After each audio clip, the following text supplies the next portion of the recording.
You're now listening to Sound Talent Media. Check out more shows at soundtalentmedia.com.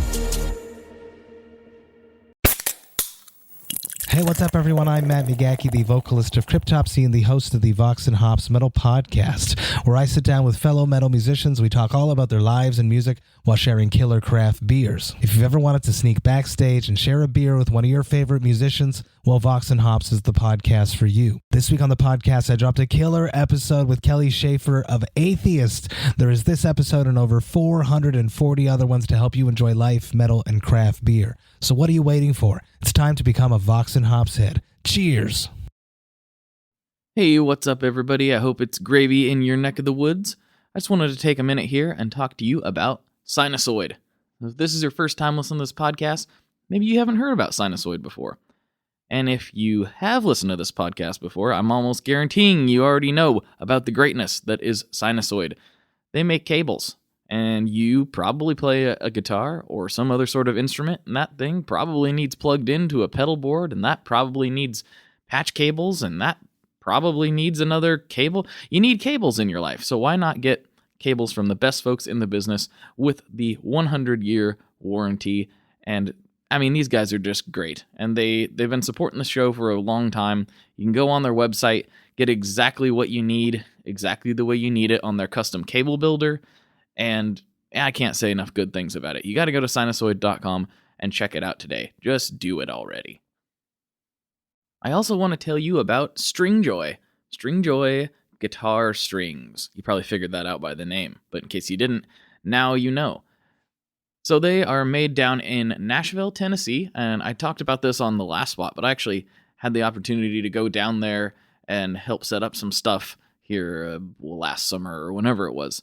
And the level of care that goes into making these things is unlike anything I've ever seen, and the attention to detail and the hands-on approach that they take down there is really, really unique and really, really impressive. You know you're going to get a quality product, and if you're not satisfied for some reason, they will make it right. You just shoot them an email with whatever the problem is, and they will definitely take care of you. Witness it firsthand. So, Stringjoy guitar strings, made in Nashville, Tennessee, by another group of amazing human beings. Scott and the crew really, really care about what they're doing over there, and I think if you haven't checked them out by now, please do. I think you'll be in for a real treat. It's all I play myself these days, and they're some of my favorite human beings also. So please check out stringjoy.com. And where would we be without Gun Street Wiring Shop? Gun Street Wiring Shop out of Bend, Oregon. Man, look at all these. I'm just naming all the places because I like the places. I'm like a geographer or something. A geographer. I don't know.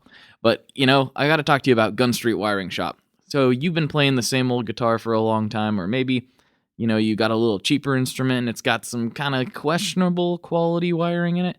Go to gunstreetwiringshop.com. Check out their offerings. They have high-quality harnesses that drop right into your guitar.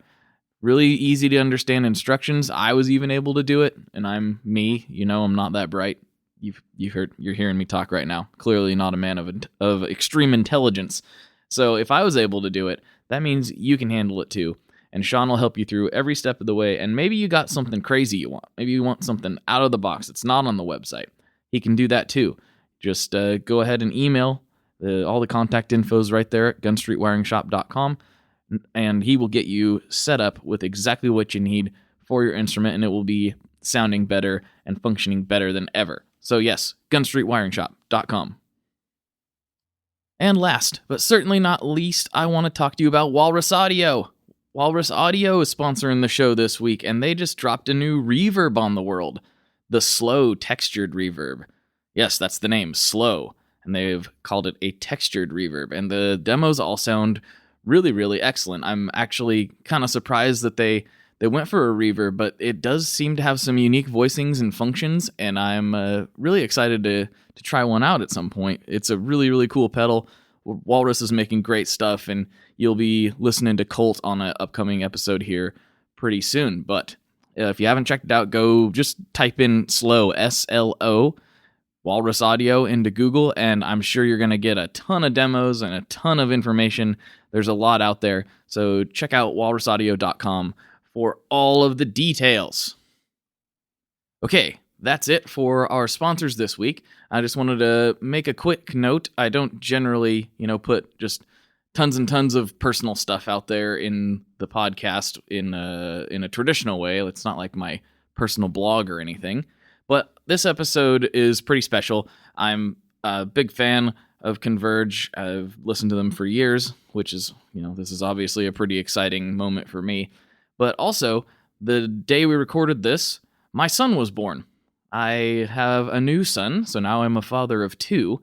His name's Rocky, and he was born, and everything's happy and everything's gravy. But if you can't get a hold of me for some reason as easily as you normally would be able to, that is why. Because I'm now a new father of two, and we're adjusting to that life, and everything's amazing. Everyone's healthy, everything's great, and we couldn't be happier or more excited about it. So, yeah, my little boys. It's we got almost enough to start a punk band. So, I'm really excited and kind of giddy, if you can't tell in my voice. But that happened the same day we recorded this podcast. So it's all kind of blended together in this weird podcasting. I don't know what it is, but everything's great. So I just thought you guys might like to know that in case I'm a little bit out of touch more than I normally am. So without further ado, here's Kurt from Converge.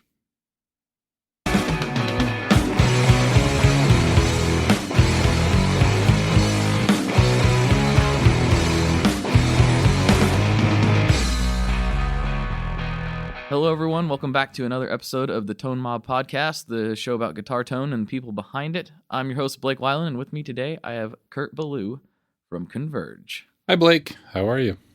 I'm pretty splendid. How are you? I'm doing well, thank you. I'm really, really stoked about this. I mentioned this on the phone the other day, but, I'm a fan, and I know you get this all the time, but Aww. Jane Doe changes the game, man. I'm telling you. Well, thank you. I appreciate that. Yeah, it's just a banger in every way. I remember the first time I heard it, I was just like, what have I been missing? This is so brutal. I love it. Yeah, I mean, that was a hugely important record, or life-changing record for me too. I mean, I think it was really a turning point for Converge. We had been through a lot of lineup changes, and we finally had a group of people who were sort of like-minded and had the same kind of direction and similar kind of skill sets and or complementary skill sets rather. And I think the band unit really tightened up around that period of time. The songwriting got a lot more original and streamlined and a lot more song focused and a lot less focused on like riffs and noises and guitar heroics and all that stuff.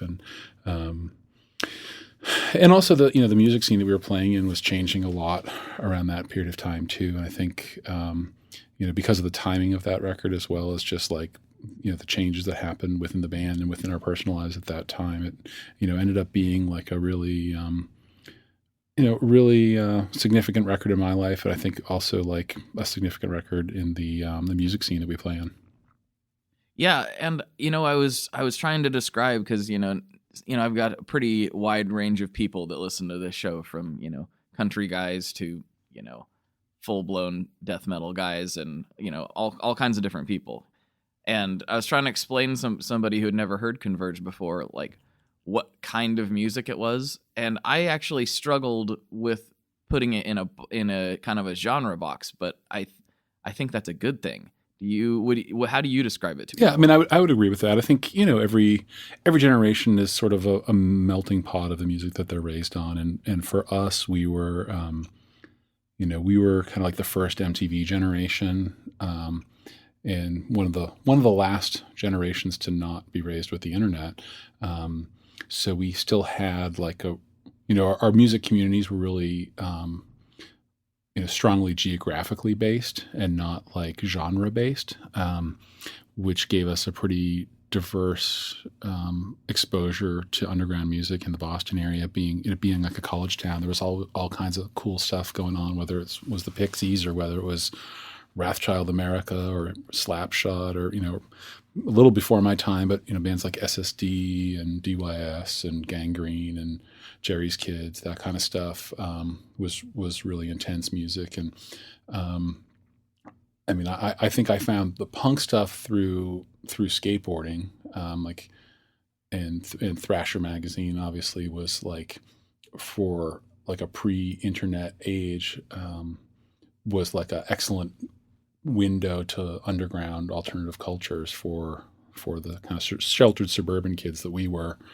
And there's always like a lot of music news in Thrasher, and Jake Phelps, who just passed away, and Mike Gitter were both from Marblehead, Massachusetts, which is pretty close to where I grew up. So there was always kind of some coverage of like the Boston underground music scene in that. So while I was reading Thrasher for skateboarding and thinking about it as this sort of far away, fantastical California culture, there was actually all this reference to stuff that was happening near me. So kind of got involved in like the punk scene through that. And, the it being like a local thing and seeing that kind of stuff in person really, really shaped me a lot. But yeah, at the same time, being part of the first MTV generation, we had Headbangers Ball in 120 minutes, and we could see these bands from New York or from California or whatever, like the Bay Area thrash stuff was huge for us. And we kind of got exposure to that on Headbangers Ball. And, we were too young to go to the shows, but, we kind of worshiped all those videos, like, the classic thrash stuff and, Converge. And I think a lot of our peers from our demographic, our age group, bands like Dillinger Escape Plan, Botch, Coalesce, and also like the bands that Nate was in before he was in Converge, Jesuit and Channel, and maybe a little older than us, a band called Rorschach. We all sort of had that same kind of like mix of punk and metal and prog to a certain extent. You hear a lot of like prog metal, like Voivod, King's X kind of stuff, and Rorschach, and that was hugely influential on us too. And also being like suburban kids, we were all, not all of us, but a lot of us were in like jazz band and that kind of stuff. So we had some like, I don't know, quote unquote, real music exposure. So, I don't know, I guess, we're just like, we're a melting pot. I think that that's true of pretty much any musical style and any musical genre. Like the first groups of bands to do it, are, they're aping the stuff that came before it. But I guess we're just not so good at aping the stuff that we really loved. And it maybe I think it took until Jane Doe, which is like sort of 10 years into the history of my band, before we were able to like find the right amalgamation of all the different influences we had, and before we were able to turn it into something that I think is unique. So yeah, that's really very interesting that you say that, because our backgrounds are similar in a lot of ways. Even though you're a little bit older than me, but I've always considered myself, I'm 30, and I've always kind of considered we're basically the same generation, but like mine had a little more internet in it, just a touch, and but I feel like I'm the last generation that grew up without the internet being pervasive. And I too like found a lot of bands through skateboard magazines, specifically like Slap for me. I read Slap a lot, and that's the first exposure I had to Thrice, which, as many of my listeners know, I'm a huge fan of.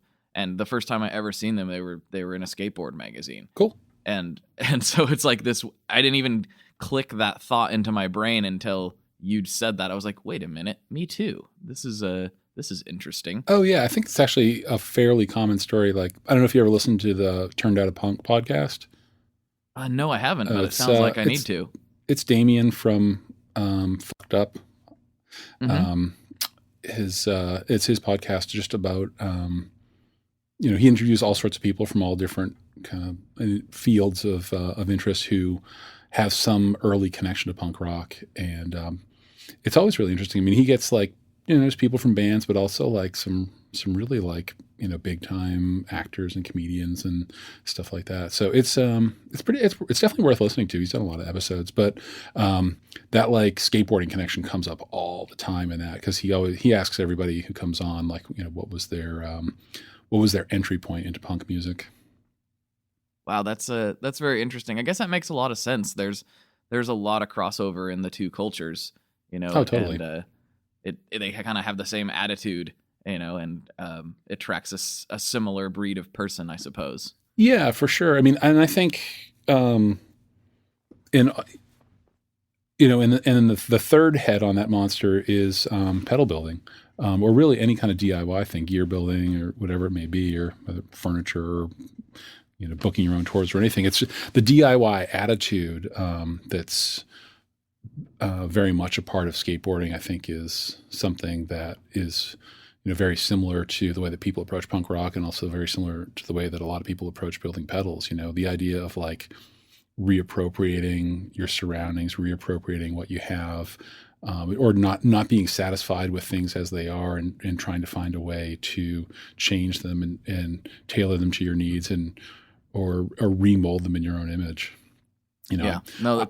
I grew up doing that with just the way that my family is, but so that I think that's why like skateboarding and then later DIY punk stuff really clicked with me. Is just my family has always been the type of people who just felt like nobody's going to care about something more than you are yourself. So like if you want to do something right, you want to do something you want to do something right, and you also want to do something that saves some money. You want to do something that's like best tailored to your own needs, then you do it yourself.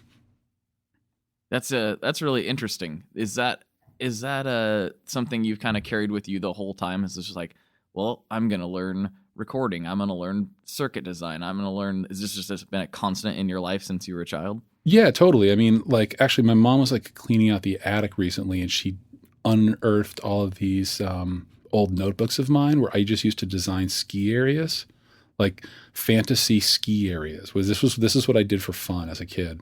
I would just make trail maps. That's not surprising. I would like find topological maps of like existing mountains that didn't have ski areas, and then I would like design ski areas on them. So I did that. And one of the other things she found is like, I mean, I was really into D&D when I was a kid, and we didn't really like actually sit down and do that much role playing, but we kind of used that for like a jumping off point for, I guess, real life LARPing. And, we all, everybody in my neighborhood had tree houses, and we'd wage war against each other, but we'd make our own weapons. And like I had a wood lathe when I was like 10, and I was like making swords and making crossbows. And then, when the weather was bad, we'd play inside with like lead figures. And like I learned sand casting. There was this one lead figure. I think it was called the Crusader, or we called him the Crusader. I don't know. He looked like a Crusader, but he sucked. And nobody, and it was like the figure that came in like the mixed lead figure kits that nobody wanted. And so we would like make sand castings of like the good lead figures, and then melt down the Crusader and try to like recast the Crusader into like some cool dragon or something like that. It would never work, but like we were trying, and I guess I had the kind of the family that encouraged this, like my father's a machinist, so he's like always, making his own stuff. And I mean, that's what he does professionally, but it's also his hobby. And so I kind of grew up with that, just building stuff kind of attitude. We always, we just did all our own stuff around the house. I was working on cars, which I hated. And we had a fairly big yard, and it wasn't quite like rural, but we had a tractor, and I was always like running the rototiller, or that kind of stuff, just like mechanical stuff. And as soon as I started playing guitar, like the first thing I would do would just like take apart the guitar and see what it made it work. And same thing even before that with like my skateboards. Like when I got a new skateboard, then the old skateboard became like a vehicle for experimentation. Like, what if I put like fins on the side of it, or what if I cut a hole in the middle of it so it can boneless right through the middle of the deck, or like what I was just, and my parents like never stopped me from doing these like crazy experiments with whatever stuff we had laying around. So the tinkering instinct, I think, has always been in me.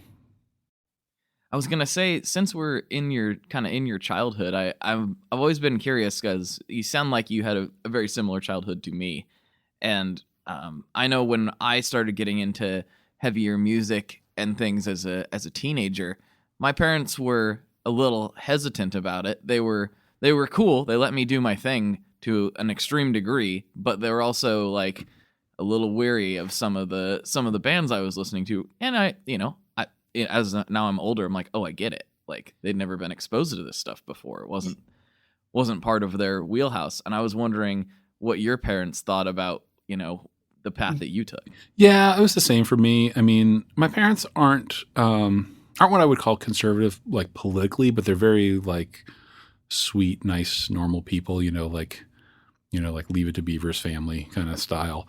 And when I started getting into like fringe music, they definitely weren't really all that pleased with it, and probably still don't really understand it. I do remember one time I wanted to go see Jane's Addiction, and my mother sat me down and was like, "Okay, well, Carl, I need to listen to this music."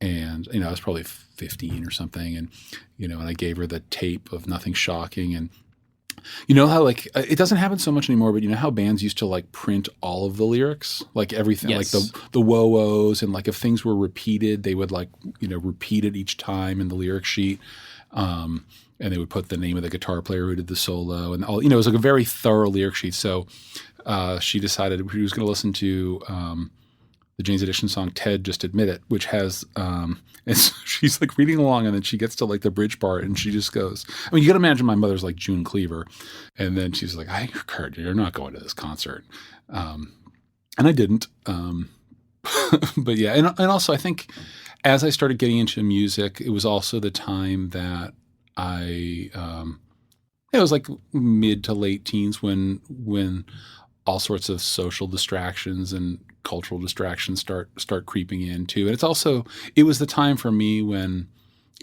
school started to be challenging. I think I got by on my intelligence for elementary school and middle school and even the beginning of high school, and didn't really have to try all that hard. And then I didn't really know how to try hard when things started to get a little bit harder in school. And so my grades started to suffer, and they blamed music for that. And I don't think they fully came around on that thinking until I started actually earning a living doing music.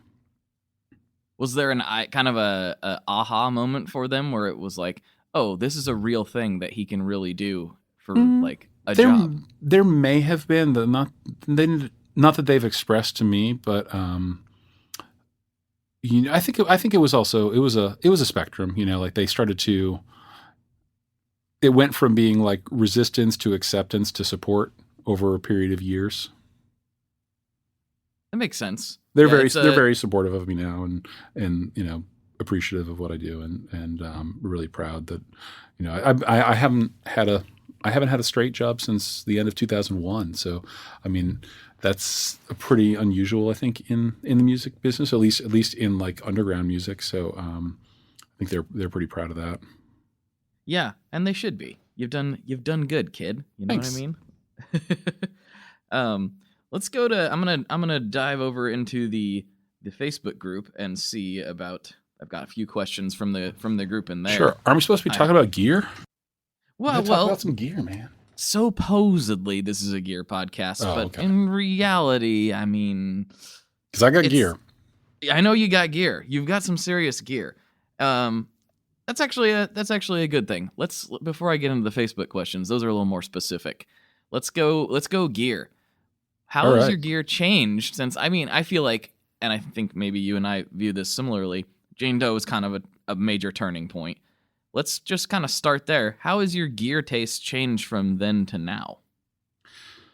I think my gear taste. Well, first of all, like I think there's really a few different kinds of guitar players out there. There's like the Rick Nielsen's, like somebody who's playing a different guitar every time you see them.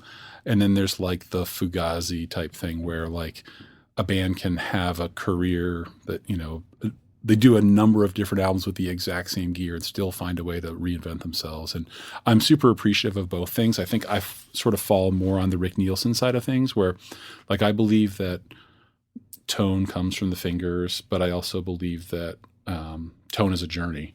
And I think I'm going to probably pretty much sound like myself no matter what gear I'm using, so long as it fits a certain amount of, certain baseline of requirements. But I'm kind of always on the quest, and I'm always looking for new stuff. And I don't really think that there's a destination in that journey. I just think I think the journey is its own reward. So, pretty much every tour I have some different kind of rig, and it's based on the requirements of the tour. Like what songs I'm playing and what guitar I recently bought, or whatever I'm excited about, or like this year actually, I don't think we have a single show booked where we're using our own equipment.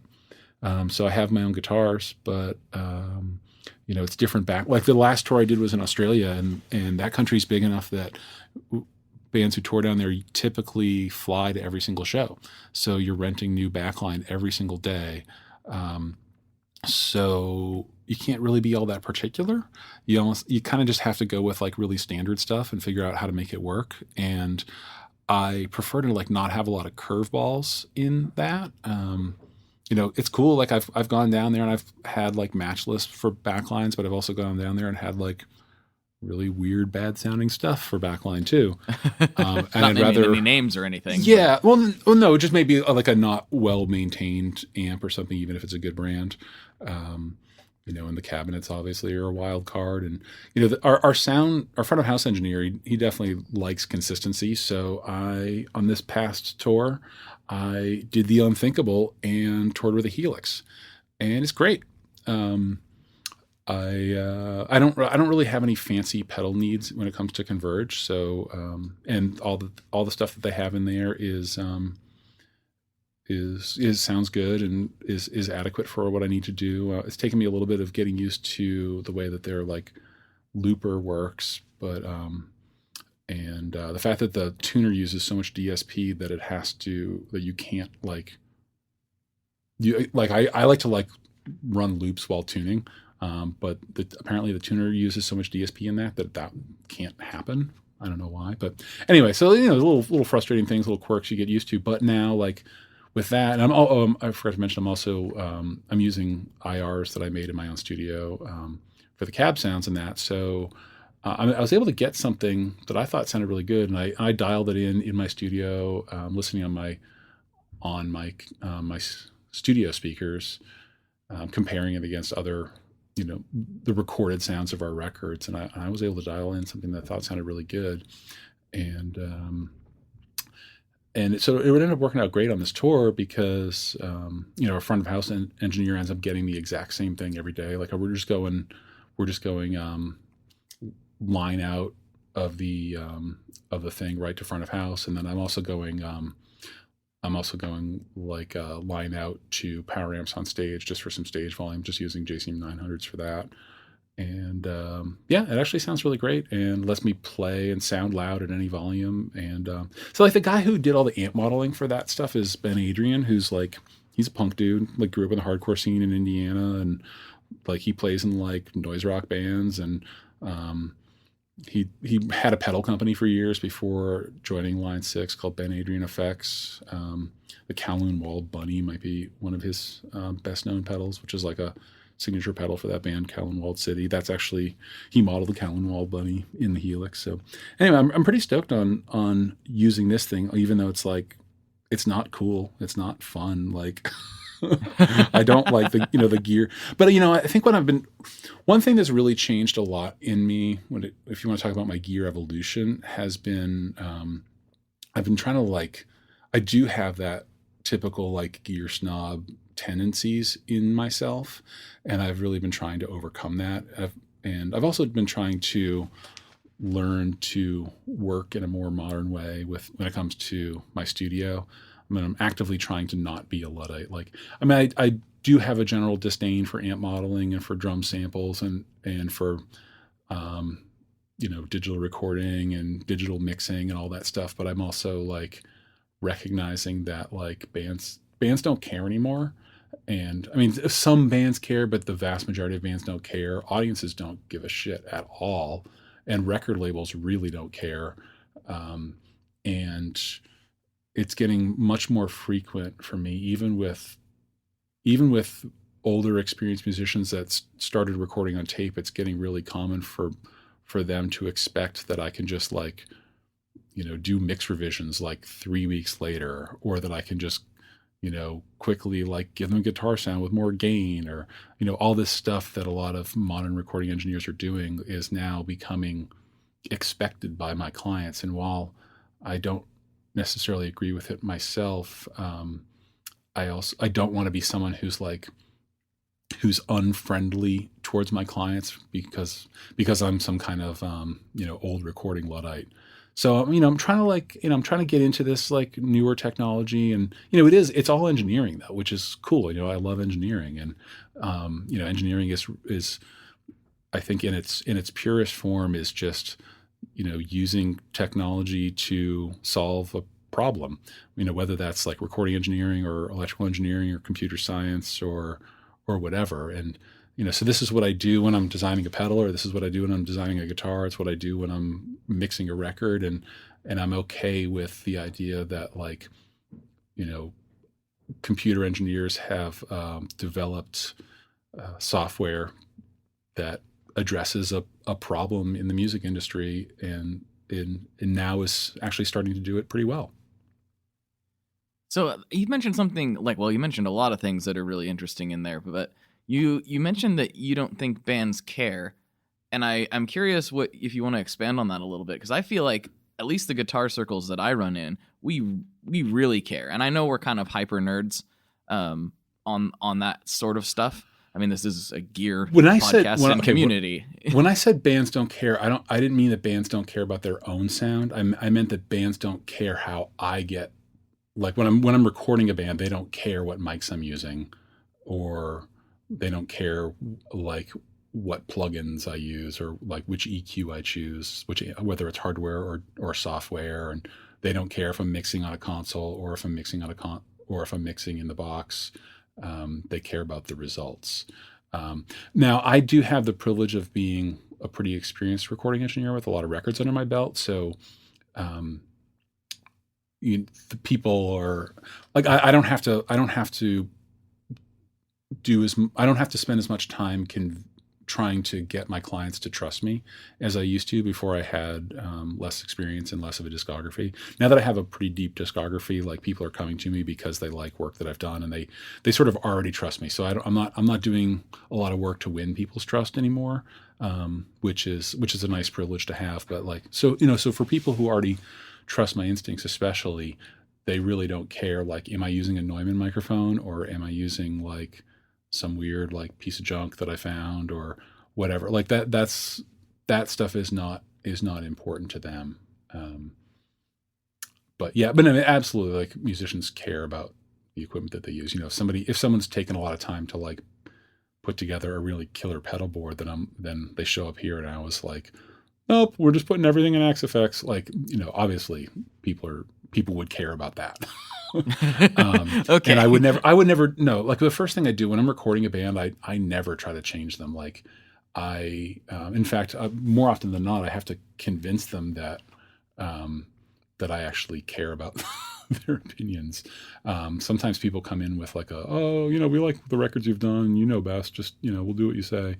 And I hate that attitude. Like I want to hear what they sound like. I want to find out what makes them unique. And so I usually, when people set up, I ask people to bring their own gear, maybe not always cabinets, speaker cabinets, maybe not always like the, kick and toms, if we're trying to save on space, or if they're traveling from out of state or something. But generally I want to hear like, what is your sound, and is this the sound that you want, or is this the sound that you just happen to have because like this is the amp you got when you were in your last band and just you never got something that was better suited to this band, or is this really like your sound? And I try to like hone in on what is it that's cool about this sound, and or is it, or maybe it's not cool, maybe I can make a couple suggestions, or maybe like I'm not convinced, and maybe we run, the amp that they brought, but also an alternate amp at the same time. And so I have some options in mixing, and, all sorts of different things can happen in the studio. But no, like an individual musician's personality is super important to me, and kind of like why I do this. Really, the reason why I got into recording in the first place was just I felt like some of the engineers I was working with didn't understand or didn't care what I was trying to do with my recordings and what my musical personality was. And so I started recording just mostly actually to educate myself in what it took to make a record, in hopes that I would be better suited to, or better equipped to explain to an engineer that I was working with what I was looking for. And then just that kind of snowballed into me actually recording myself, and later my friends, and then later other clients. So I want to slide back to, you're talking about your musical personality, and one of the things that everybody kind of points to, and I didn't even know this until I was asking the question, was your use of Rickenbacker guitars on some of those early records. And I'm not sure if that's still the case or not, but I do want to ask what drew you to that and see if it lines up with my theory. Well, I haven't recorded with Rickenbackers all that much, but I still have a Rickenbacker 650A. It's like my home guitar, and it's really different than other Rickenbackers.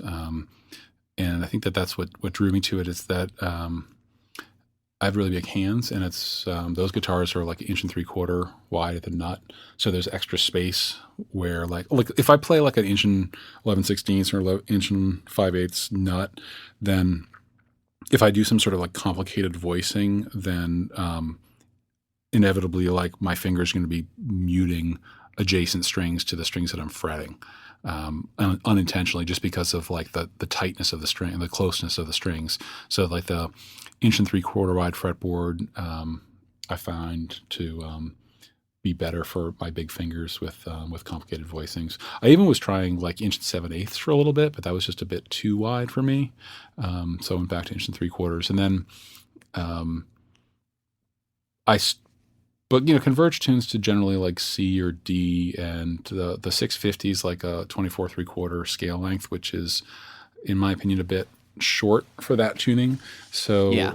I only played the Rickenbacker as my main guitar for a few years. I was typically recording with other things. Like I recorded most of Jane Doe with this Guild Bluesbird, which was a really nice guitar, and I was afraid I was going to mess it up on the road. So I traded it to Nate from Converge for another Rick 650, who then traded it to Caleb from Cave-In, who passed away last year. But his family still has that guitar. So anyway, but so when I got rid of the Bluesbird, I realized like, I should really get like a 25.5 scale length. So then I built a Warmouth that had like a Warmouth Jazzmaster with a single humbucker and a 1 3/4 wide nut. And that worked out well, and having the longer scale length worked better for me, and better tuning stability, and a little bit more of like a snappy kind of sound. And then I got hooked up with First Act, and they made me a couple of customs to the same spec. And then shortly thereafter, I started up making God City instruments. Like some bunch of friends of mine saw my Warmouths, and 'cause I built other Warmouths in the past too. A bunch of friends had seen my Warmouths and started asking me if I could help them build guitars. Just like Warmouth parts, or like Mighty Might or all parts or whatever. And so I started helping out my friends build guitars, and then I had like a really slow summer, maybe like 9 or 10 years ago, in the studio. And since my father's a machinist, he's got all these CNC milling machines, and I was a mechanical engineer in a former life, so I was like pretty comfortable with CAD software. So I decided I was just going to make my own guitars. So I built a bunch of guitars back then for friends. I think I made about 30 guitars that year. Probably took about a year to get all those done. But I started taking orders from my friends for these like custom guitars, and I think that actually circles back to a couple of questions ago, which is how's my tonal taste evolved over the years. And that process was actually like hugely informative to me when it came to tonal taste, because prior to that I had been like very diehard, like, all right, I'm using EMG 85s, and it's got to be 25.5 scale length, and it's got to be 1 3/4 wide at the nut, and it's got to be maple, and I had all these different things that I thought my guitars had to be, and that was just my taste. And then like people started ordering these other guitars, and they were looking for all sorts of different pickups, and and then they had finishing tastes that were different than mine, some of which were just, I thought was insane. Like, why would you want mother of pearl when it should clearly be parchment pickguard? Or like, all guitar players have these opinions, and other guitar players think they're insane for their opinions. Like, why would you put a bare knuckle in there when you could put a Lawler, or whatever. But I started to get a lot more, I guess, just a lot less opinionated, actually, or I started to see the merit in all sorts of different approaches to guitar sounds, and also how in running a recording studio, it's given me the other side of that, which is like I've gotten to learn the merits of all sorts of different guitar playing approaches, and so I think that just that experience in building for other people and in recording other people's records has made me a lot less opinionated about things and more open to different types of gear being appropriate for different applications. And I think that's why I'm just on this never ending tone quest. Well, I mean, yeah, we're all on that for sure. Yeah. That's why we're all together. That's why everyone's listening to this right now. Do you feel like most people have a destination that they're trying to get to, or do you think that most people just are enjoying the journey? I know I can't speak for everyone, but for me personally, I'm just enjoying the journey. I don't have any particular, next level thing I'm trying to achieve. I'm just trying to constantly find something new. I see both. How I do it. I see both in my studio. I see people who love tone and love that tonal journey, and I also see people who are frustrated by it. They feel like it's like a necessary evil. I have to have good guitar tone, but like what I care about is these songs. And I think both are interesting. That is interesting. I feel like that's entirely like personality driven rather than experience. I think that's just a mindset, and everyone is wired a little bit differently. Well, every band is different. Also, in my band, I care about I don't care at all about touring. I care about writing songs, and I care about sounds and all that stuff. Whereas the other guys, it's more of a necessary evil, like the whole writing process and choosing drum heads or whatever. It's just I gotta figure this out. All right, fine. So we can go play shows. They care about playing live. Yeah. No, I can see that. I'm wired more like you. I don't really have any interest in playing live. I'd rather just lock myself in a studio and find crazy sounds all day. I think probably a lot of the listeners are like that too. Yeah, I believe so. I do want to touch back on something real quick, kind of going back to the Rickenbacker question, because I don't know if you realize this or not. You might, but a lot of people, when I started trying to research, so let me backpedal a little bit. Basically, a couple years ago, or 4 or 5 years ago at this point, I got a Rickenbacker 360. Okay. And I got it because I wanted to do the jangly Beatles thing, just because you got to have that in the arsenal, right? Sure. And I found with this, it doesn't really do that the way I expected it to. Mm-hmm. And instead I was drawn to drop tuning and playing with crazy amounts of fuzz with that guitar, which I feel like is rather unusual. But when I asked the question to some of my listeners, and they were like, well, Kurt, he uses a Rickenbacker in all those recordings. And now you've just dropped the bomb that's no, he didn't. Well, yeah, I've recorded a little bit here and there with the Rickenbacker, but not much. But I mean, the 650s are they're like the anti-Rick. I mean, I do like Ricks. And I think the fact that they're they're super responsive, articulate, kind of right tone, which can work really well with, as you lower your tuning, you're lowering the fundamental pitch, which, a lot of speakers, both guitar speakers, and then when it comes to recordings, the speakers that people are listening back to music on, they just can't reproduce that fundamental. So you're totally dependent on the upper harmonics of whatever that fundamental pitch is in order to trick your brain into thinking that it's hearing that fundamental. So, fuzz pedals and anything that brings out the complexity of those low tones is going to help the listener of that music, like whether it's the player or an end listener. It's going to help them like perceive that like low pitch. So I mean, I think it totally makes sense that you happened upon that combination. Yeah, it just was totally unexpected. Also, you listen bit... to. I was just going to say, if you listen to all like those like 7-string, 8-string kind of bands, a lot of those people have like very sharp, jangly tones because like once you get down that low, things just get really muddy. And if you have like a real warm kind of sound, then it's just mud.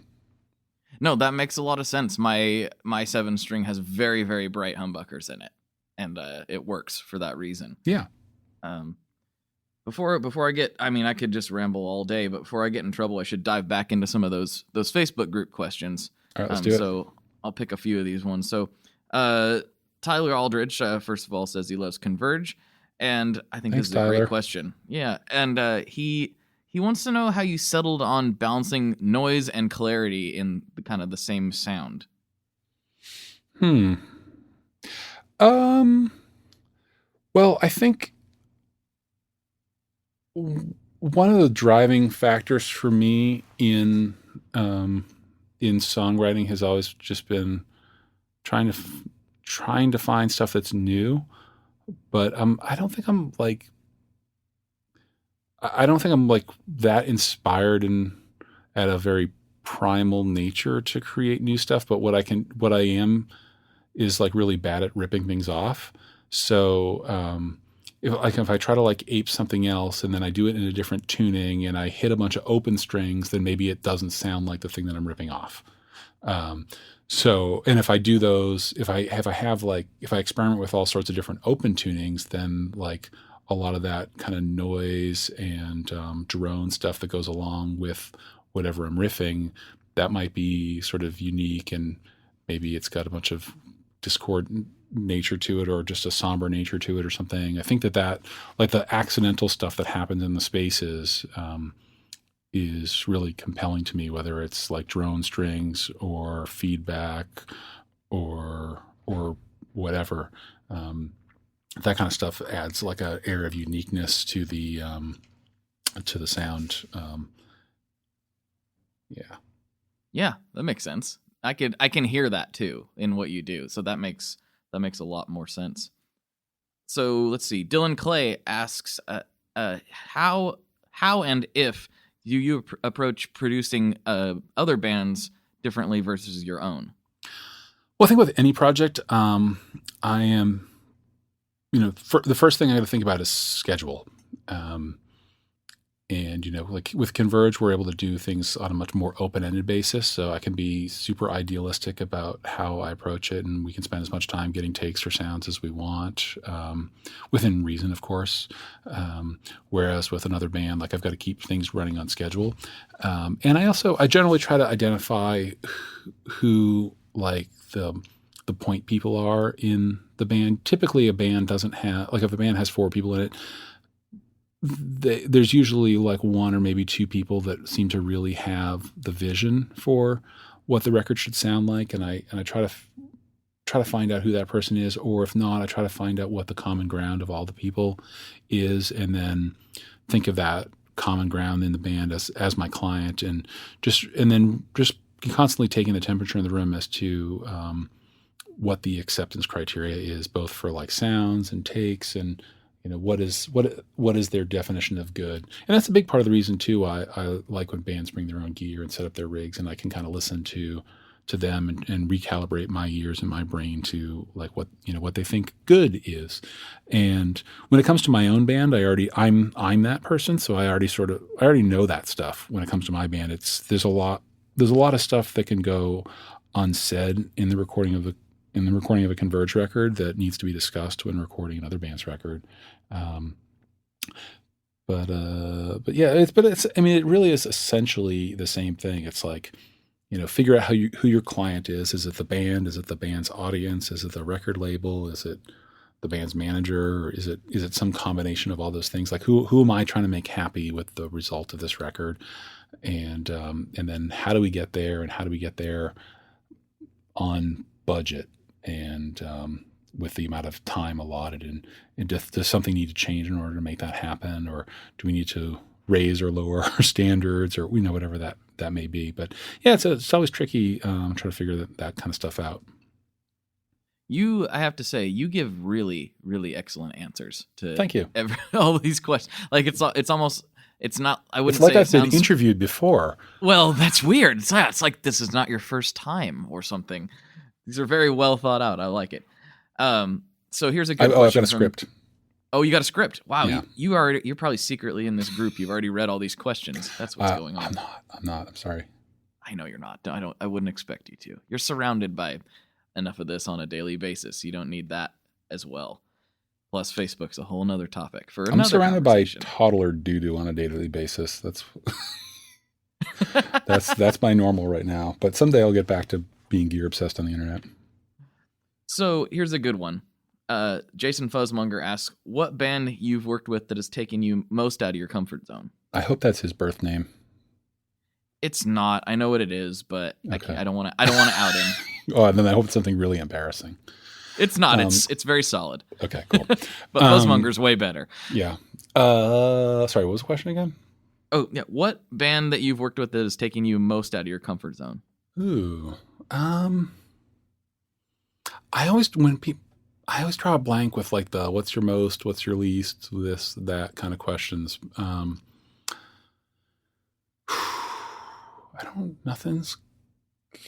mean, it's funny. Like I want to be out of my comfort zone. Like I actively seek out projects that are out of my comfort zone. And that to me is like the most exciting things. I mean, like, I love making just like a loud, aggressive, heavy record, but it can feel kind of boilerplate to me. Whereas like working with, say, like Chelsea Wolfe or like Pygmy Lush, or actually recently I worked with this band called Juna, DGUNAH, from Chicago, that are really, really rad. I mean, they're a loud, aggressive band, so in that sense, it wasn't out of my comfort zone. But the singer, she's like a really great multitasker. Like she sings and plays guitar and also operates some pedals, and but runs like a whole Taurus pedal rig at the same time, and they're just a two-piece, and she plays bass and guitar at the same time and sings at the same time. It's like really super impressive. And trying to work with them. Oh, the drummer's actually really impressive too. He like builds his own drums. He brought in this really cool stave kit. But anyway, trying to work with her on dialing in that Taurus sound so that it fit everything really well was super interesting to me. And like she's basically working with one octave because she's got Taurus pedals. So there's a lot of like jumps from like, if you want to go from a B to a C, you've got to drop down 11 semitones. There's just no way to avoid that. Well, there is like you can page through the octaves, but it's like another button press, and it's just like one more thing for her to have to do, which is kind of challenging. So trying to figure out how to get like a well-balanced frequency response throughout like that entire octave and still have it sound like bass. I thought that was like an interesting challenge, which I haven't had to do all that often. Like I recently worked with Russian Circles and Brian, their bass player. He uses Taurus like on a couple of parts. But it's rarely by itself. Usually it's like accompanied with a baritone guitar. So this is like my first time like really having to learn about, how do I record a Taurus pedal? That's very, very interesting to me. I'll be really curious to listen to all that. That's fascinating. I mean, I grew up on Rush, so I remember hearing like people always talk about Taurus pedals, but I hadn't had much opportunity to record them. Yeah, it's not something you see every day. That's for sure. Yeah, and there's always this danger of like deep synth stuff. We have this problem like recording Chelsea Wolfe too, where Ben, the keyboard player or sort of jack of all trades guy, but mostly keyboards, like he does a lot of synth based stuff, and it's always like sort of just. He does a lot of stuff that's like 20 hertz, 30 hertz, 40 hertz. Like it's just below what, and it's like a sine wave too. So it's just like not even, it's not complex enough to have overtones that are audible in most speakers. So, but then, you bump it up an octave and it sounds cartoonish. So it's always like kind of challenging trying to figure out what to do with that super subby stuff. And a lot of like recording or mixing in particular is, based around low end management and trying to learn all the tricks to getting low end to translate well onto a record.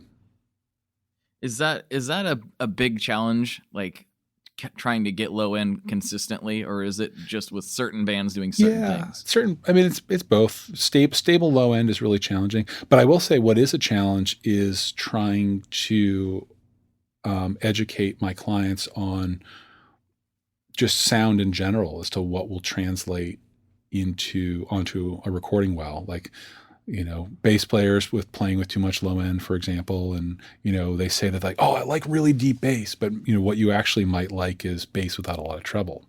They think it's deep bass, but it's actually bass without a lot of treble. Or, I notice a lot of drummers will choose equipment based on durability and not tone. Like, somebody comes in with like Aquarian drum heads and like Peisty Rudes or Alphas or Z Customs or something like that, then I know that they're, maybe they're playing venues without PAs, or they just want something that's going to like be really heavy and last forever, or if they just want something that's really loud, and that's cool. But like loud cymbals are the Achilles heel of a recording engineer. Like I'm actually in the middle of working on a record right now where, the cymbals are louder in the snare mic than the snare drum is. And I have my assistant going in doing a bunch of like editing, just to like doing this like clip gain editing, just boosting up basically every snare hit. And then I'm gonna reamp the snare track through a actual snare drum to try to get a little more snare sound happening and a little less cymbals.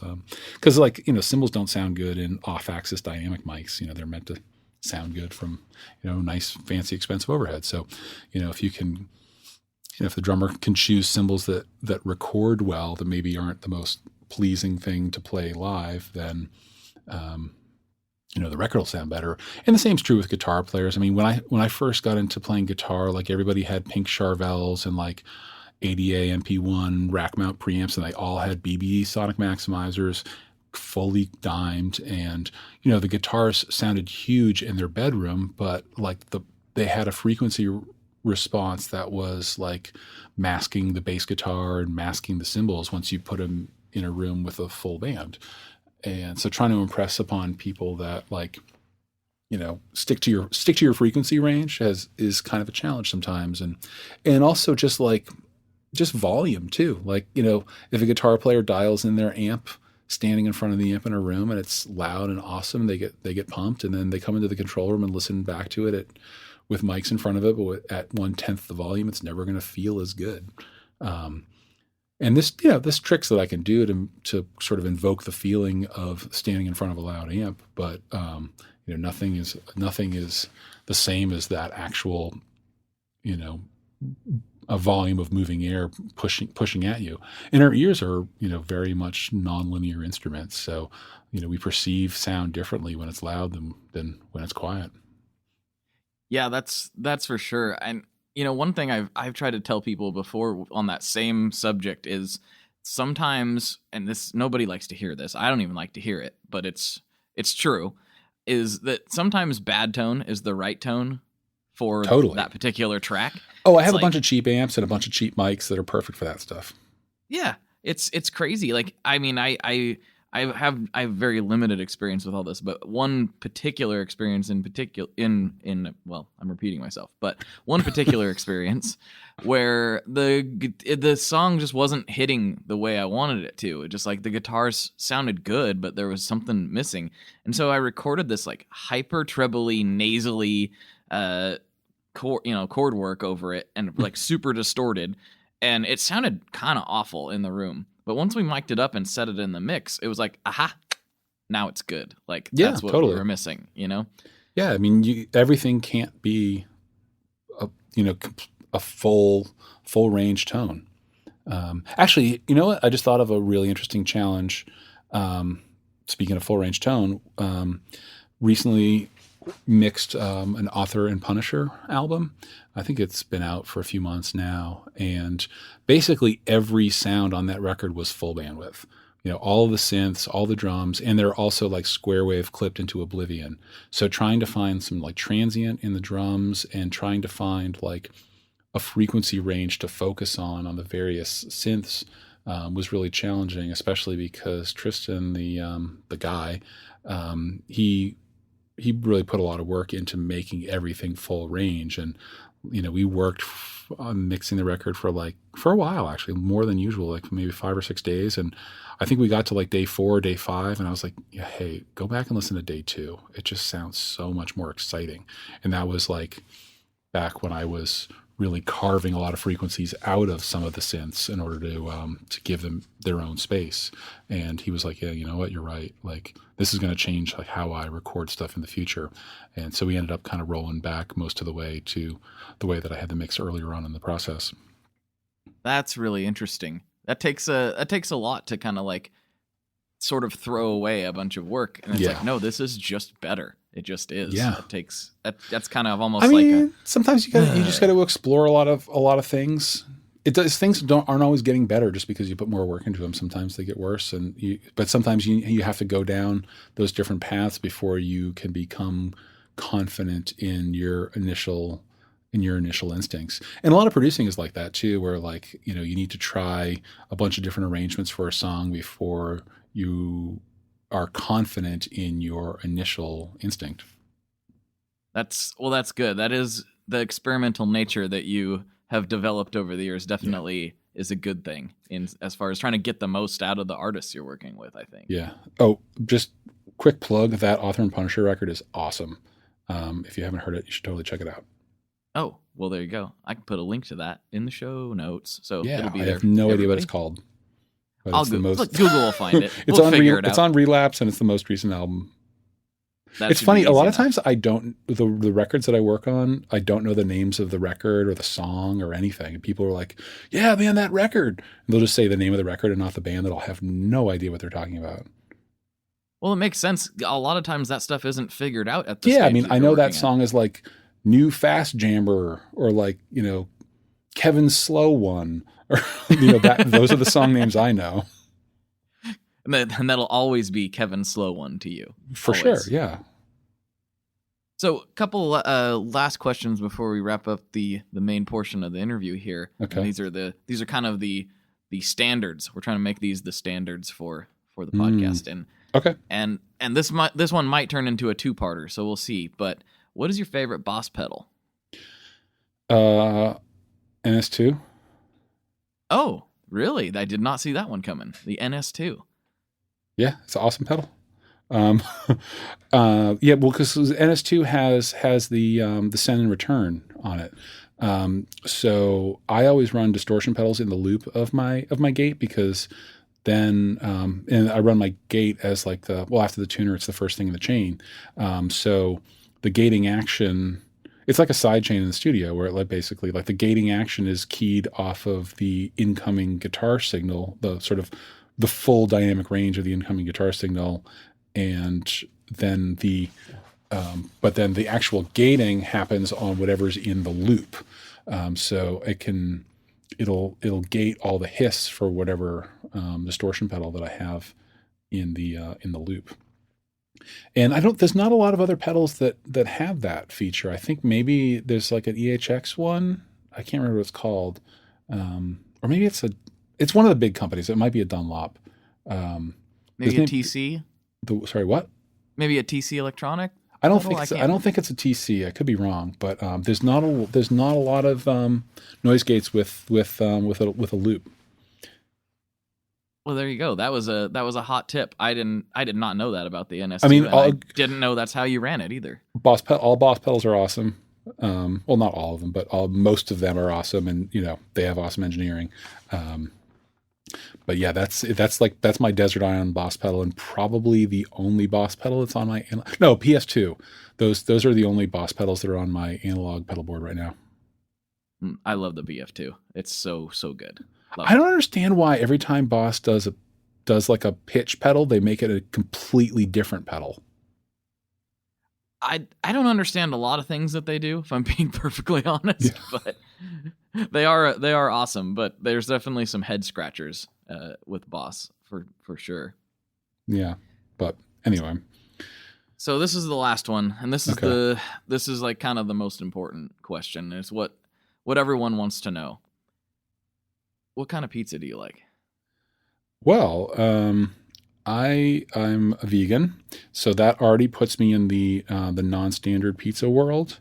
Um, and I am an East Coast person, but the you know, being a vegan, like I've got to put like crust and sauce are like of supreme importance to me. Um, more so than cheese. I definitely don't want a vegan pizza with like a vegan cheese shield on it. Um, so I do tend to go for more like hippie kind of pizzas, like brick oven style things. And I like a sweet tomato, but I don't want any sugar in my sauce. There's a real common thing around here. Do you know about beach pie? No, I don't. Tell me Okay. more. So beach pie is like as far as I know, it's exclusively like a North Shore, Massachusetts thing.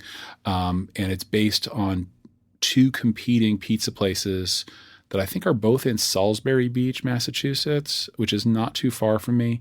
I've never been to either of them, but there's like these like beach pie like clone places all over the North Shore. And the deal with beach pie is it's just a slab pizza. It's cut in squares, so there's no like edge crust. But the big thing is that the sauce has grape jelly in it. Whoa, whoa, whoa, whoa, whoa, whoa, whoa, whoa, whoa, whoa! Grape jelly Grape in jelly. pizza sauce? Yeah, That sounds crazy. I think it's insane. I don't subscribe to that pizza mentality, but I realize already with my diet I'm already a pizza weirdo, so I'm okay if somebody else likes it.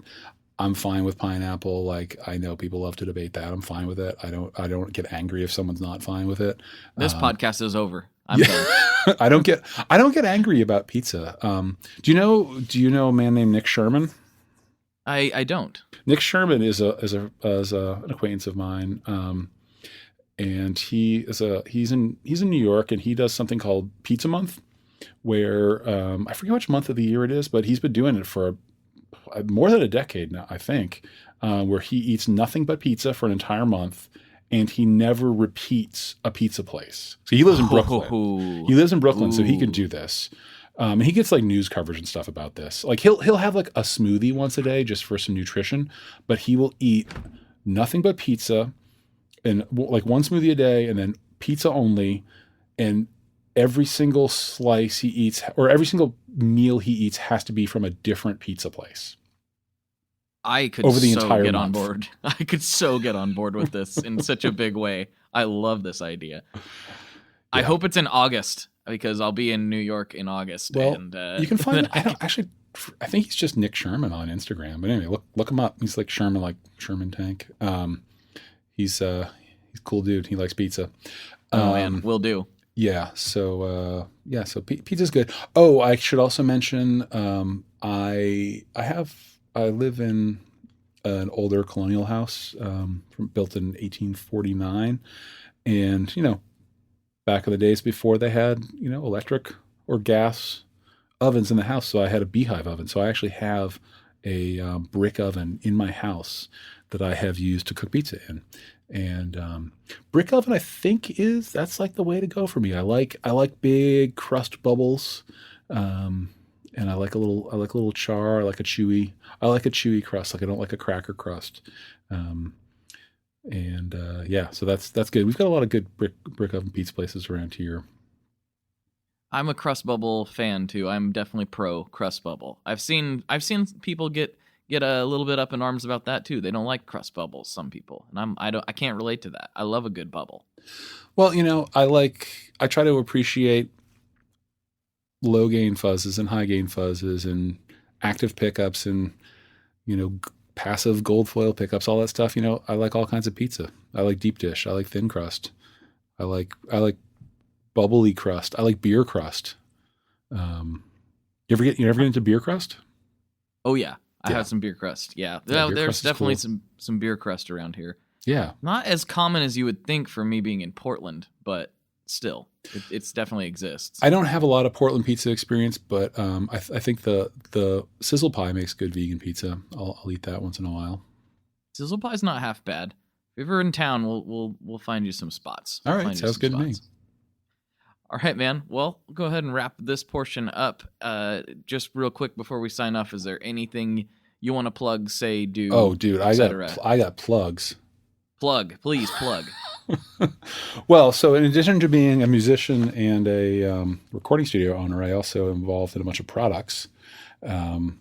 So I have God City Instruments, which is I've made guitars, I've made snare drums. I'm not actively pursuing that right now, but I've got pedals, and you may have heard of my business card thing, which is called Brutalist Junior. Yeah, that was like a weird, like, I intended to just make a few of those to like hand out to people like you when I met them, and then, like, I don't know, a lot of people wanted it, so I ended up but I wasn't really able to get them to all these people, so I ended up started selling them on my Death Wish e-store, and I've sold like a ton of those things, so I feel like there's some real interest in that. So I'm actually going to do a bunch more DIY PCB projects, and actually expecting a bunch of PCBs to come in tomorrow. I just got to like work on the e-store thing, and then I'm going to start launching more DIY products.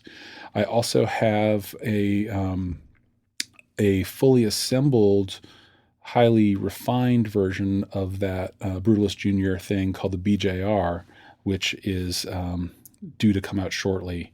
I just actually approved the I'm having contract manufacturing do it, and I just approved the final proof of that pedal. So it won't be too much longer before that thing's ready for the commercial market. So I'm super stoked on that. I have a ton of other designs in the pipe, and got to see how this thing does first. But like typical engineer, I'm like way more creation minded and not very business minded. So I'm not really good at, like, I actually have a ton of prototypes that I want to put on Reverb too, but I just haven't got around to it. I'm not great at selling things, but I love designing things, and I love that R&D process. So I have a whole bunch of R&D stuff going on.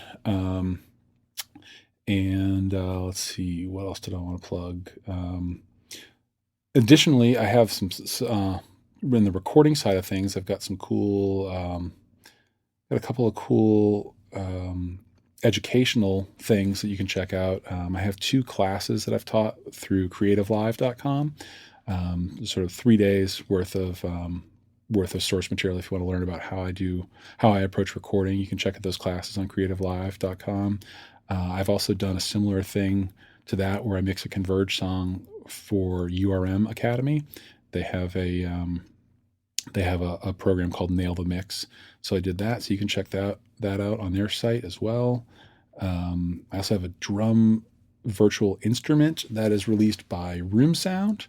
It's called the Kurt Ballou Signature Series. So it's a bunch of drum samples that were recorded in my live room with my drum set.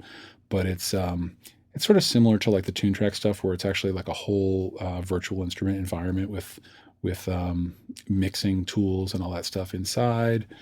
And so there's that. And what other plugs? Oh, I should also just plug some other things that I'm using these days that I have endorsements from: Lawler pickups, D'Addario strings, Marshall amps, Positive Grid bias amp.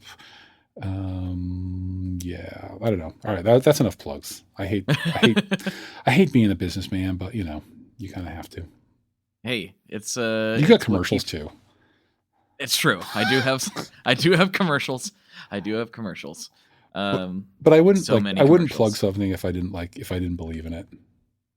No, I hear that. I definitely feel the same way. It's like I've been approached by some sponsors before that I'm just like, it's not a good fit, Yeah, I mean, I just turned one down last week. Yeah. And yeah, but I'm only gonna back something if I back it, Yeah, for sure. Well, thanks so much for coming on. This Sure. was a ton of fun for me. I'd love to do it again if you're ever down. And that'd be great. If you're in Portland. I mean, I seem to come through every year or two. Cool. Keep me in the loop. Sounds good. All right, everybody. For Kurt, this is Blake. And as always, folks, good luck and good tones. There we go. That was exciting. And you might be into the idea that we were just getting warmed up at that point.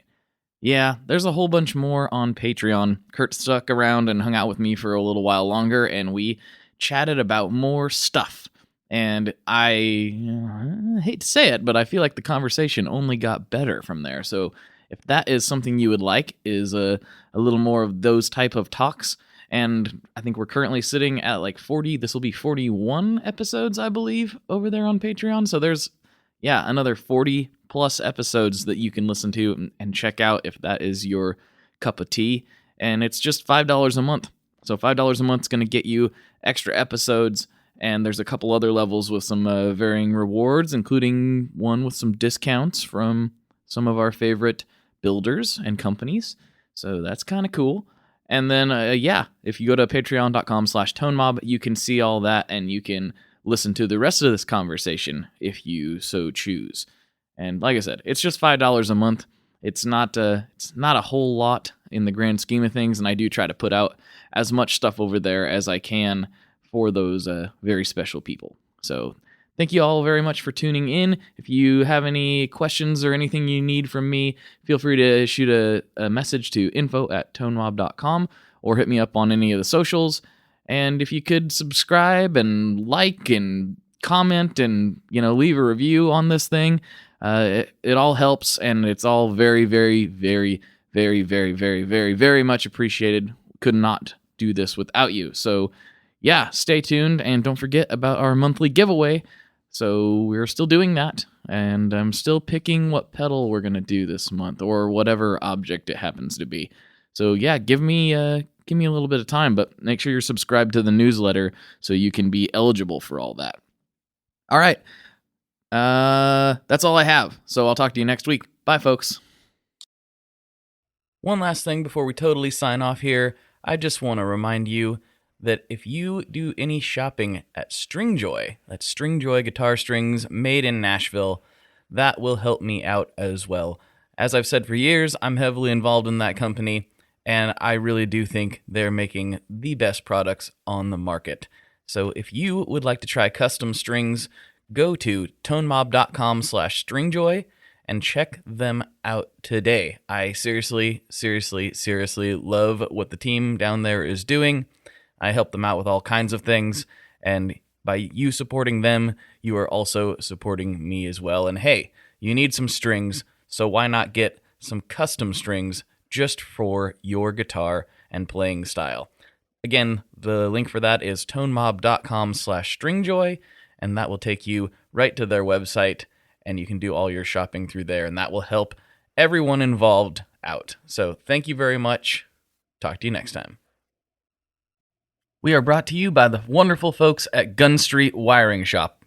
Yes, Gun Street Wiring Shop. I've talked about them before. I used to say based out of Bend, Oregon, but guess what? Sean moved to my neck of the woods. Sean's in Portland. Sean is awesome and has helped me with a bunch of stuff lately. And if you have wiring needs for your guitar, he can help you too. If you want to get weird with it, he can get weird. If you just need to spruce things up a little bit, there's your guy. He takes all the guesswork out of doing your guitar wiring, and he makes it simple, and his customer service is top-notch, and I can't say enough good things about Gun Street as a company. I really respect Sean and what he's all about, and the product is top-notch. I've got 3 different guitars that now have Gun Street harnesses in them, and I could not be happier. So go to gunstreetwiringshop.com and check them out.